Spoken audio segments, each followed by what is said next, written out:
딱 0.5초였습니다. 5m 두께의 성벽과 4층 높이의 궁전이 흔적도 없이 증발하는 데 걸린 시간 말입니다.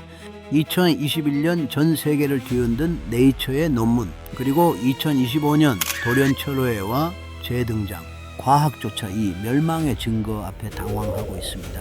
하지만 숫자와 데이터가 말해주지 않는 것이 있습니다. 뒤를 돌아본 여인은 왜 소금 기둥이 되어야만 했을까? 오늘 성경의 기록과 최신 과학의 논쟁이 격돌하는 유황불의 현장으로 갑니다. 3600년 전 그날 제가 본 진실은 이렇습니다. 저는 지금 3600년 전 소돔의 성문 앞에 서 있습니다. 이 도시가 어디냐고요? 지도를 펼치면 지금의 요르단 땅 사하의 북동쪽의 고르 지역이라 불리는 평원이 있습니다. 요르단강이 사해로 흘러드는 그 길목, 오늘날 텔 엘 하맘이라 불리는 곳입니다. 아브라함의 조카 롯이 요르단 온 들을 바라보고 택한 바로 그 땅. 창세기 13장 10절에서 11절. 롯의 눈에 이 땅이 여호와의 동산 같고 애굽 땅과 같았다고 기록합니다.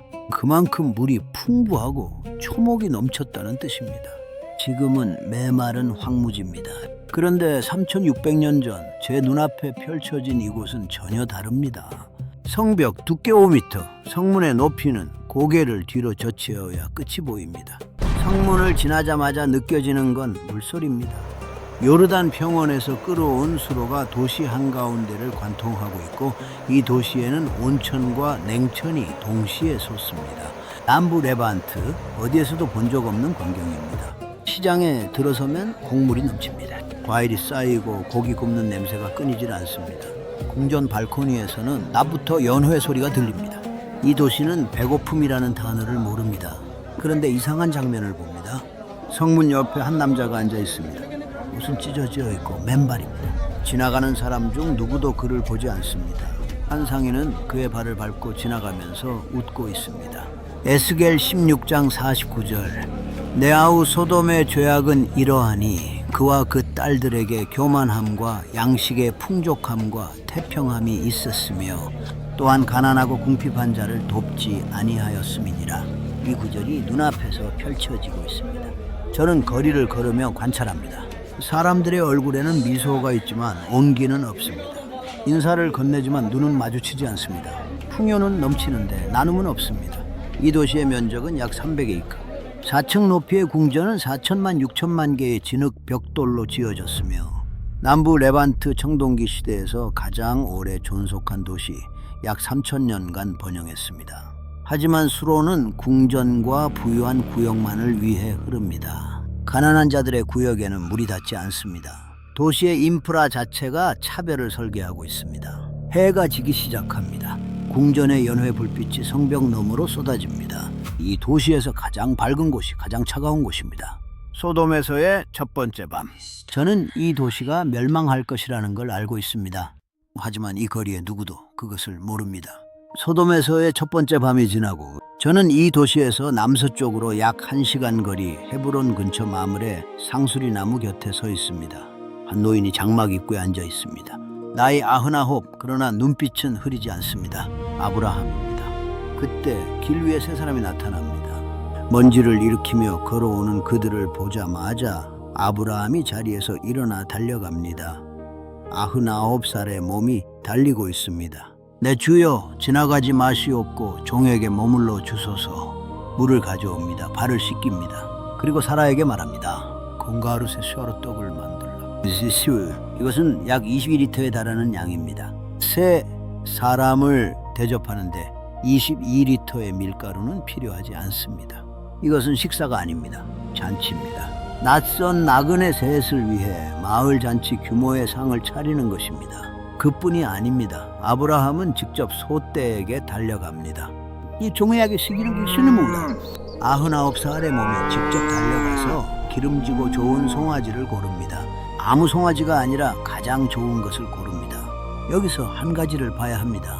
아브라함은 이 세 사람이 누구인지 아직 모릅니다. 하나님인지 천사인지 그냥 지나가는 나그네인지 모르는 상태에서 가장 좋은 것을 가장 많이 자기 손으로 내놓은 것입니다. 이것이 아브라함이라는 사람입니다. 상대의 정체를 확인한 뒤에 대접한 것이 아니라 누구든 내 장막 앞에 선 사람에게는 최선을 다하는 것. 그것이 그의 삶의 방식이었습니다. 이제 1장에서 본 소돔의 장면을 떠올려 보십시오. 성문 앞에 앉은 맨발의 거지를 밟고 지나간 도시, 넘치도록 가졌으면서 나누지 않았던 도시, 같은 시대, 같은 땅. 한쪽은 낯선 자에게 잔치를 벌이고 한쪽은 가난한 자의 발을 밟고 지나갑니다. 하나님이 소돔을 심판하기 전에 아브라함을 먼저 찾아온 이유가 어쩌면 이 차이 안에 있는 것인지도 모릅니다. 소돔과 고모라에 대한 부르짖음이 크고 그 죄악이 심히 중하니 내가 이제 내려가서 살피리라. 아브라함의 얼굴이 변합니다. 소돔, 그곳에는 그의 조카 롯이 살고 있기 때문입니다. 그리고 여기서 성경 전체에서 가장 대담한 협상이 시작됩니다. 주께서 의인을 악인과 함께 멸하시렵니까? 아브라함이 하나님께 묻고 있습니다. 공손하지만 물러서지 않습니다. 그 성 안에 의인 50명이 있다면 멸하시겠습니까? 멸하지 아니하리라. 50에서 45, 45에서 40, 40에서 30, 30에서 20, 20에서 10, 10명만 있어도 멸하지 아니하리라. 창세기 18장 23절에서 32절, 저는 이 협상을 지켜보면서 숫자가 줄어들 때마다 아브라함의 목소리가 떨리는 것을 느낍니다. 그는 이미 알고 있었을 것입니다. 그 도시에 의인 10명이 없을 수도 있다는 것을. 그런데 한 가지 주목해야 할 것이 있습니다. 아브라함은 5이나 셋이나 하나까지 내려가지 않았습니다. 10에서 멈춘 것입니다. 왜 10이었을까?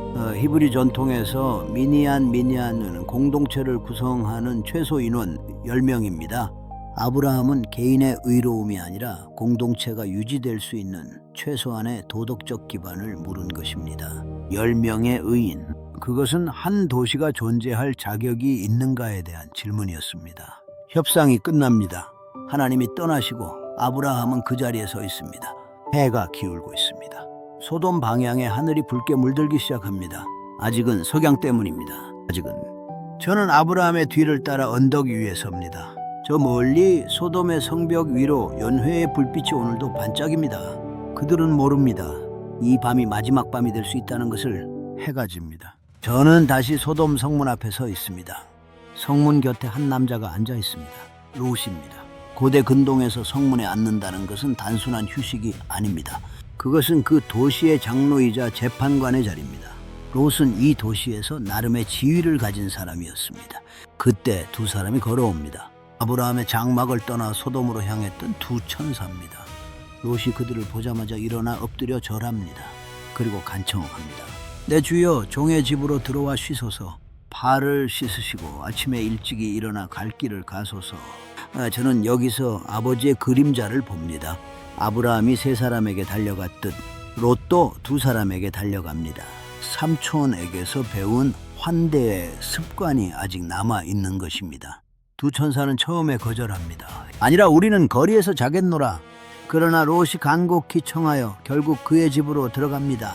롯이 무교병을 굽고 그들이 먹습니다. 그런데 아직 잠자리에 들기 전이었습니다. 소돔 성사람들이 롯의 집을 둘러쌉니다.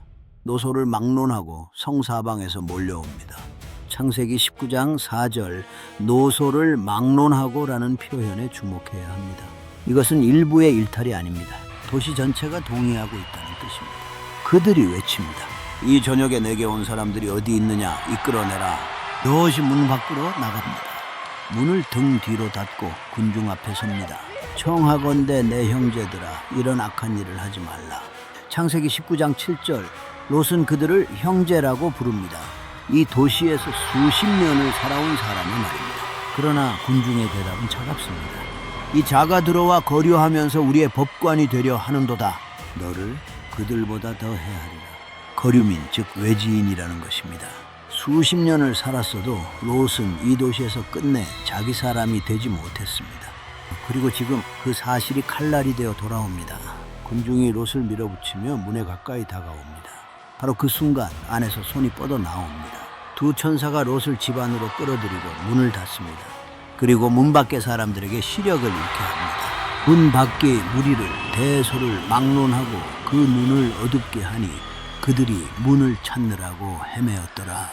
그런데 소름 끼치는 부분은 이것입니다. 눈이 멀었는데도 그들은 문을 찾으려고 더듬고 있습니다. 멈추지 않는 것입니다. 눈이 먼 상태에서도 욕망은 꺼지지 않습니다. 저는 집 안에서 이 소리를 듣고 있습니다. 문 너머로 벽을 긁는 손톱 소리, 문고리를 찾아 허공을 더듬는 손에 기쳐 이 소리가 멈추지 않습니다. 이것이 소돔의 마지막 밤의 소리입니다. 화려한 연회의 음악이 아니라 어둠 속에서 문을 찾는 맹목의 손길. 누드 천사가 롯에게 말합니다. 이 오해 내게 속한 자가 또 있느냐? 내 사위나 자녀나 성 중에 내게 속한 자들을 다 성 밖으로 이끌어내라. 그들에 대한 부르짖음이 여호와 앞에 크므로 여호와께서 이곳을 멸하시려고 우리를 보내셨나니 우리가 멸하리라. 롯이 밖으로 나가 사위들에게 말합니다. 여호와께서 이 성을 멸하시리니 너희는 이곳을 떠나라. 그러나 사위들의 반응은 창세기 19장 14절 그의 사위들은 농담으로 여겼습니다. 이 한 문장이 소돔이 왜 멸망해야 했는지를 설명합니다. 경고를 들었으나 웃어넘긴 것입니다. 심판의 전날 밤 이 도시는 웃고 있었습니다. 새벽이 옵니다. 천사들이 롯을 재촉합니다. 일레오나 여기 있는 내 아내와 여기 있는 두 딸을 이끌어내라. 달성의 죄악 중에 함께 멸망할까 하노라. 그런데 롯이 지체합니다. 원어문은 와이마마 와이트마흐마흐입니다. 이 단어는 단순한 머뭇거림이 아닙니다. 망설임, 미련, 놓지 못함의 뉘앙스입니다. 수십 년간 쌓아온 재산, 지위, 관계, 멸망을 알려주는 천사가 눈앞에 있는데도 롯의 발은 이 도시에 붙어 있습니다. 결국 천사들이 롯의 손과 아내의 손과 두 딸의 손을 잡습니다. 여호와께서 그에게 자비를 더하심이었더라. 직접 손을 잡아 끌어낸 것입니다. 자비란 때로는 끌려 나가는 것입니다. 성문을 빠져나옵니다. 천사가 말합니다. 도망하여 생명을 보존하라. 돌아보거나 들에 머물지 말고 산으로 도망하여 멸망함을 면하라. 돌아보지 말라. 이 명령을 기억하십시오. 롯의 가족이 소아를 향해 달리기 시작합니다. 해가 떠오릅니다. 창세기 19장 23절 롯이 소알에 들어갈 때에 해가 돋았더라. 그리고 24절 여호와께서 하늘 곧 여호와에게로부터 유황과 불을 소돔과 고모라에 비같이 내리사. 히브리어 원문 가프릿 베에에sh 고프리 베시 고프리스 유황 에시 불 하늘에서 내린 것입니다. 땅에서 솟은 것이 아닙니다. 비같이 내렸다고 기록합니다. 히브리어 힘티아야 힘티르는 비를 내리다, 즉 하늘에서 아래로 쏟아붓는 동작입니다.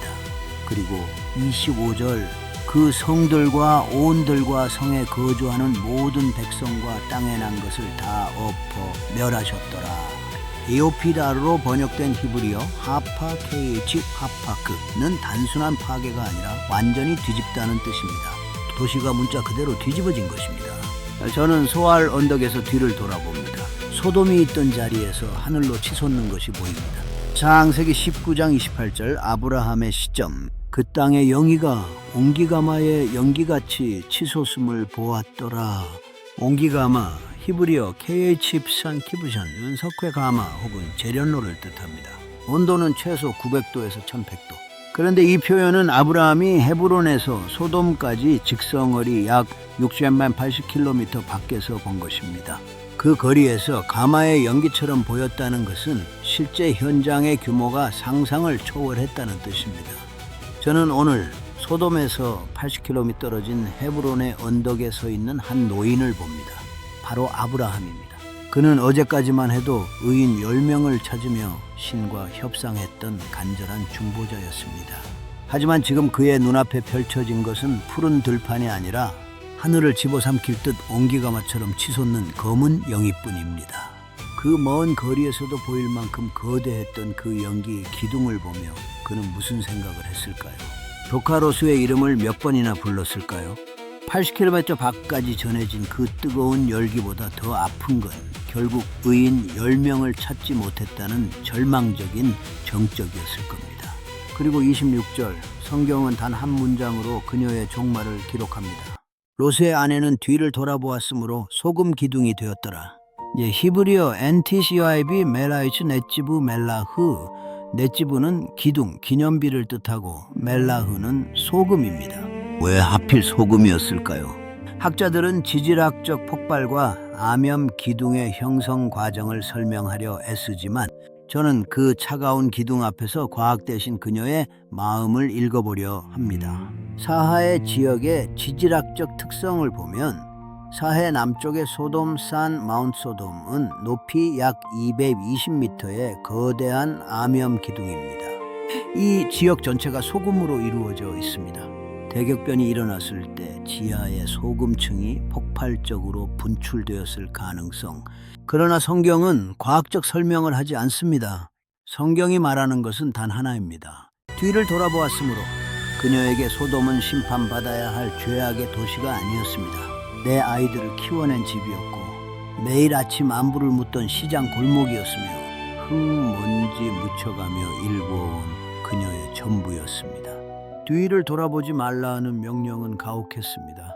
그것은 단순히 고개를 돌리지 말라는 뜻이 아니라 내 삶의 모든 흔적과 인연을 단칼에 베어내라는 사형 선고와도 같았을 겁니다. 발밑에 땅이 흔들리고 하늘에서 불이 쏟아지는 아수라장 속에서도 그녀의 귓게 두고 온 것들의 비명이 들렸을지 모릅니다.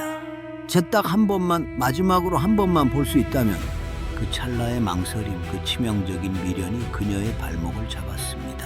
고개를 돌린 순간 따뜻했던 그녀의 천은 하얀 소금으로 굳어갔고 뜨겁게 흐르던 눈물은 결정체가 되어 멈춰버렸습니다. 소금 기둥은 형벌의 상징이 아닙니다. 그것은 놓지 못한 자의 마지막 모습이 박제된 슬픈 기념비입니다.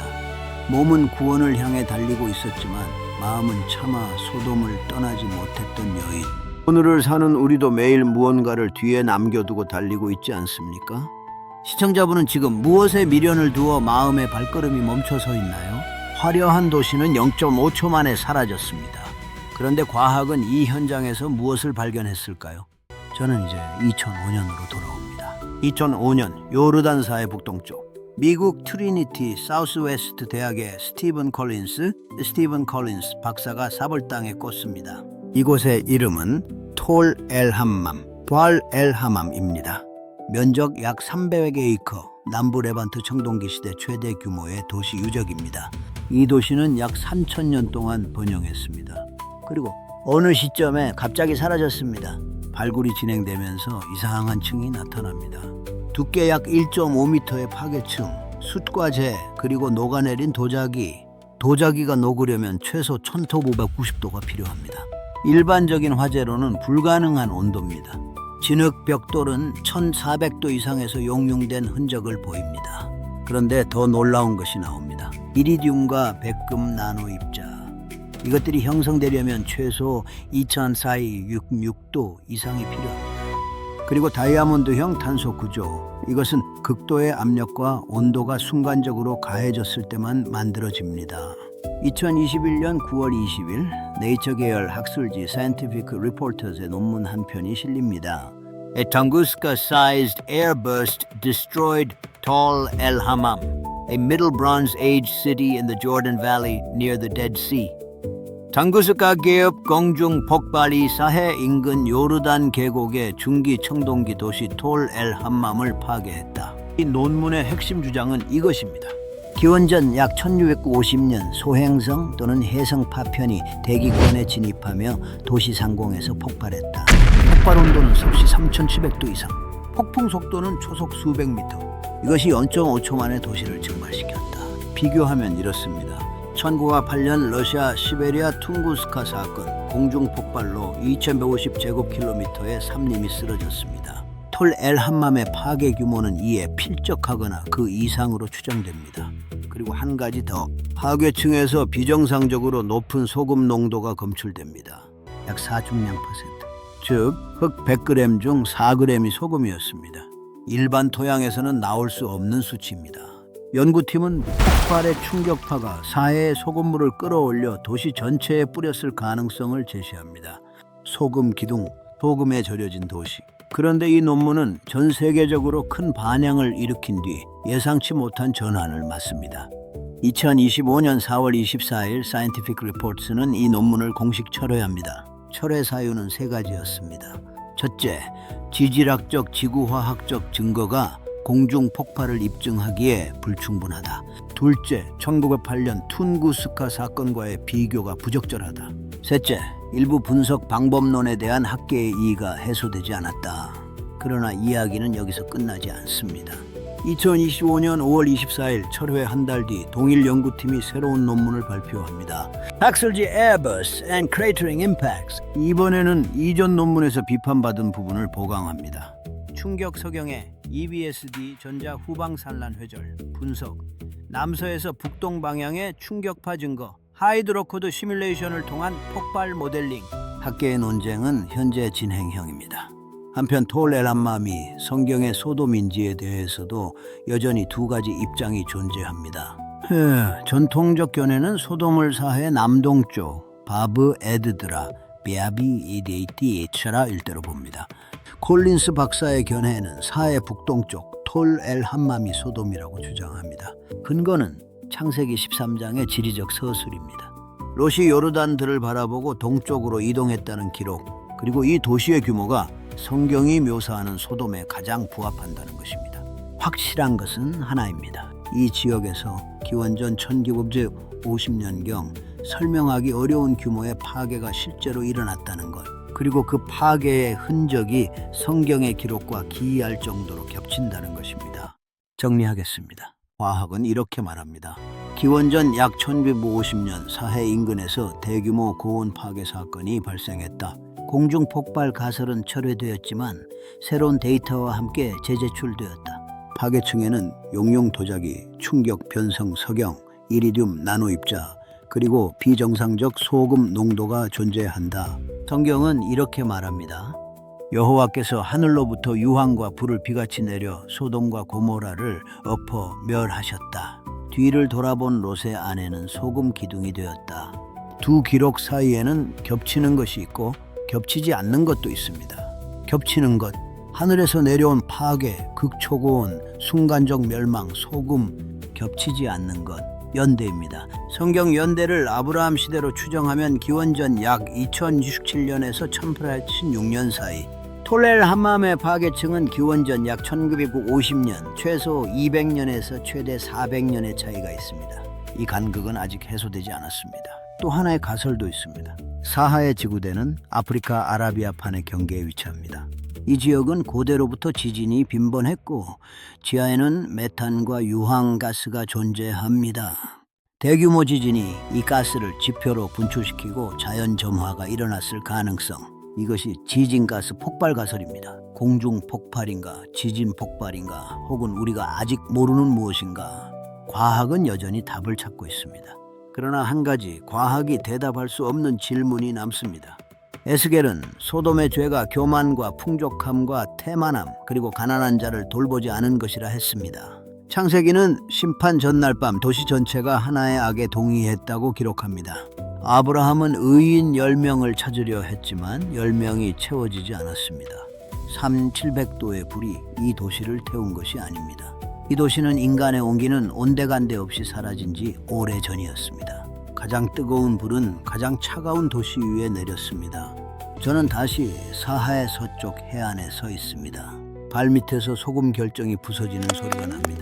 600년 전 이 건너편에 도시가 있었습니다. 넘치도록 풍요로웠고 견고하게 성벽을 쌓았으며 스스로 영원할 것이라 믿었던 도시. 지금 이곳에는 아무것도 없습니다. 바람과 소금과 침묵뿐입니다. 그런데 하나가 남아있습니다. 기록입니다. 3600년 전의 기록이 오늘도 읽히고 있다는 것. 그것이 이 이야기의 마지막 미스터리입니다. 오늘 우리가 함께 본 이 잿더미는 끝이 아니라 경고입니다. 다음 현장에서 저는 또 다른 거대한 제국의 심장 바빌론으로 향합니다. 굶주린 사자들의 포효가 가득했던 그 어두운 지하굴에서 죽음을 이겨내고 살아 돌아온 한 남자의 숨소리를 기록하려 합니다. 이 여정에 계속 함께하고 싶으시다면 구독으로 제 옆자리를 지켜주십시오. 다음 기록이 준비되는 대로 가장 먼저 소식을 전하겠습니다. 성경의 현장 그 기록 속으로 함께 가시지요.